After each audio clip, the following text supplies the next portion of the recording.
What's up, guys? It's me, your friendly neighborhood Spider-Man, coming to you. Week four, wrapping it up. Gonna start things off, obviously, with the oops of the week.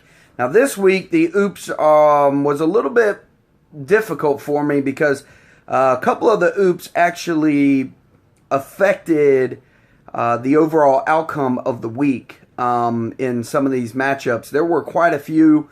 There was some David Ortiz, some Nick Castellanos home runs and RBIs that were left on the bench. But the ones that I actually selected this week are they resulted in the overall outcome, obviously, of the score. Now, I don't want to keep saying obviously. Granted, you take into consideration who you're playing, but when you actually sometimes bench a player because you don't know what they're actually going to give you, or they haven't been giving you anything, and then at the end of the week, you see that how close the stats in certain categories were. I think that's a big oops on your part. So I want to go ahead and get into number 3. I'm going to give this one to Red Sox Nation. You benched Chris Carter on Sunday, and he went 3 for 5, gave 3 runs, 2 home runs, and 3 RBIs. And, oops, you missed out on those stats, and they affected the matchup for sure. Now, the other stat that you missed out on, but I didn't actually put it in there, but I'm just going to go ahead and make a notation about it anyways, was you benching Nathan Carnes. He gave you 7 strong innings, gave you 6 Ks, and also gave you a quality start. And oops, you left him out. But I'm only gonna give you the number 3 spot. Number 2 is gonna go to the person you were playing against, Mike Mud Dogs. You benched Chris Archer. Now, we're gonna take into consideration the fact that Chris hasn't really been putting up good numbers, yada yada yada. But oops, 10 Ks, a quality start, no earned run average, and look at you.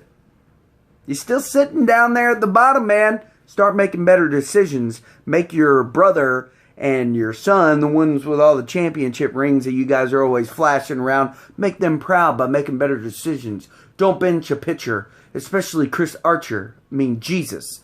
Not really. I don't care what you do with your team, but, because it makes good for a podcast for me to say, oops.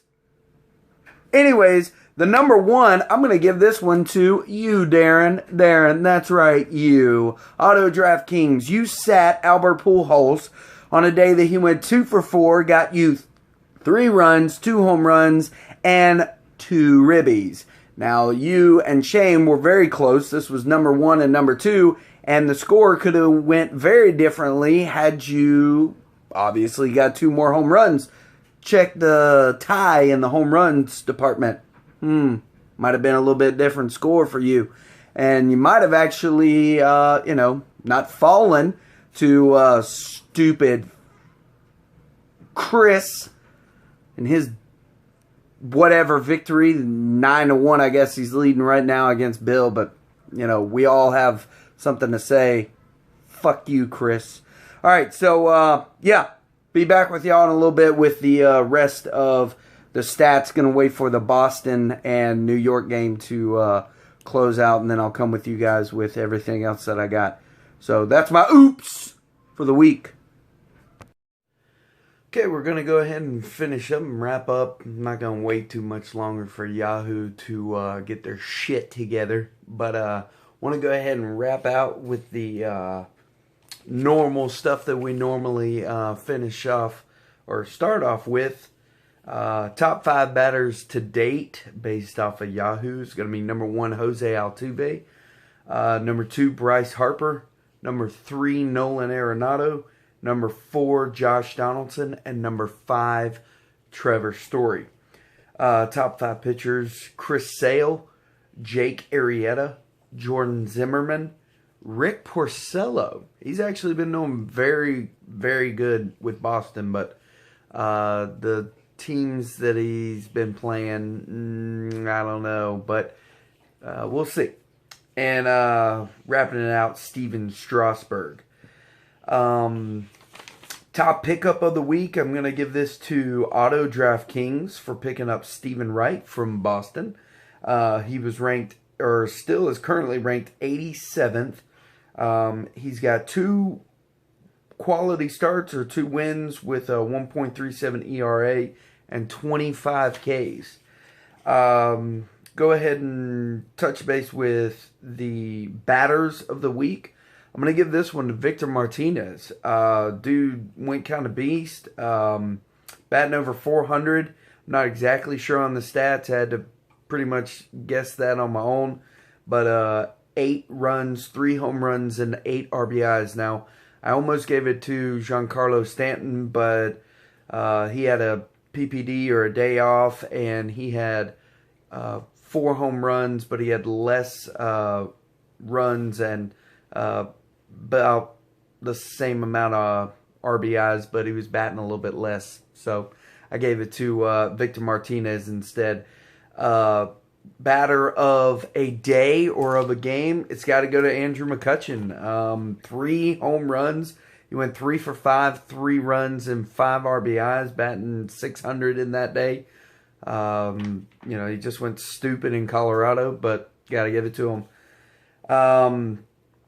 Pitcher of the week, you know what? I'm going to give this to Julio Teheran.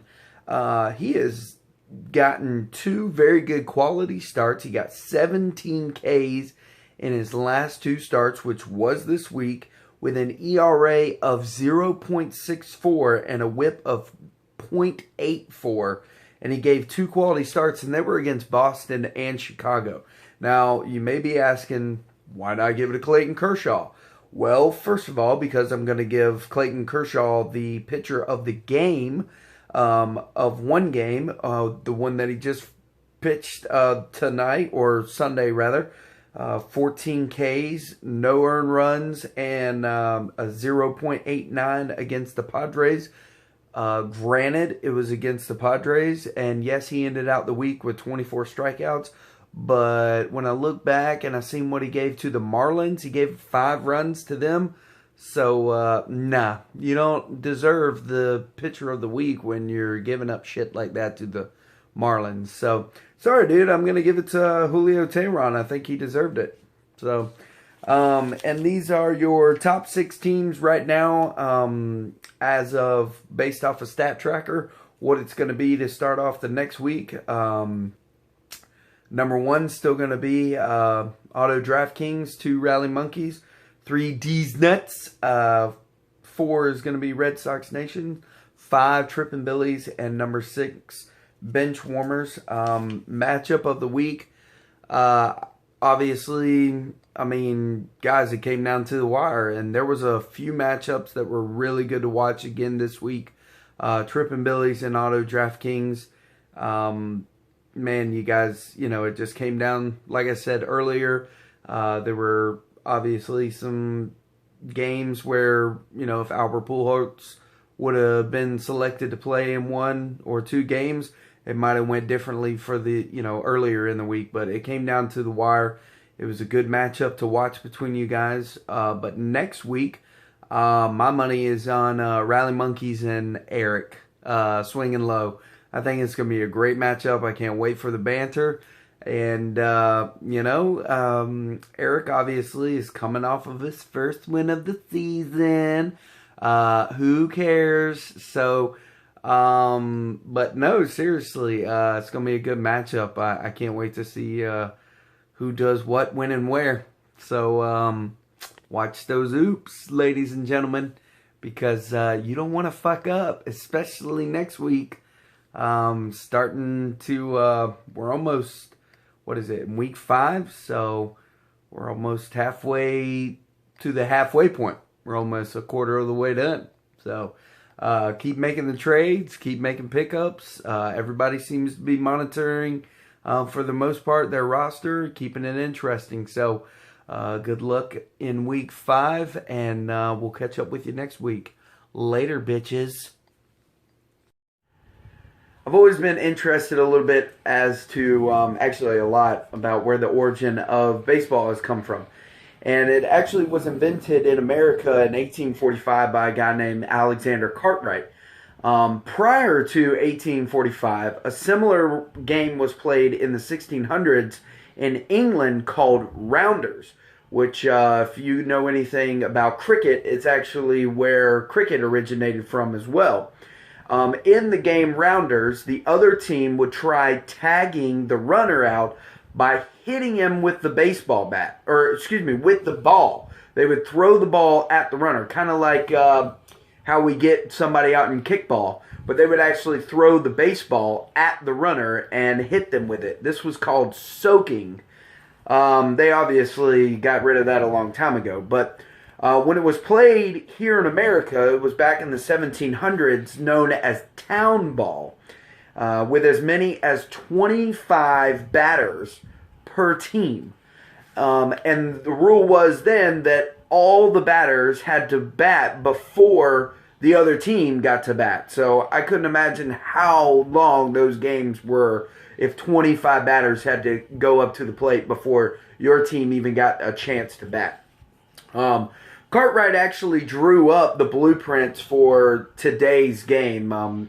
For instance, he said, you know what, there only needs to be 9 players per team. And he also drew the actual diamond shape and for the field. And he also adapted the rule of to tag the runner out rather than throwing the ball at them. So he obviously didn't like, being pegged with a baseball bat, or a baseball. And instead of using a paddle like they do in cricket, he actually is the one who said we need to use baseball bats instead. However, one thing that was not implemented by him that we later changed the rule of was balls to strikes.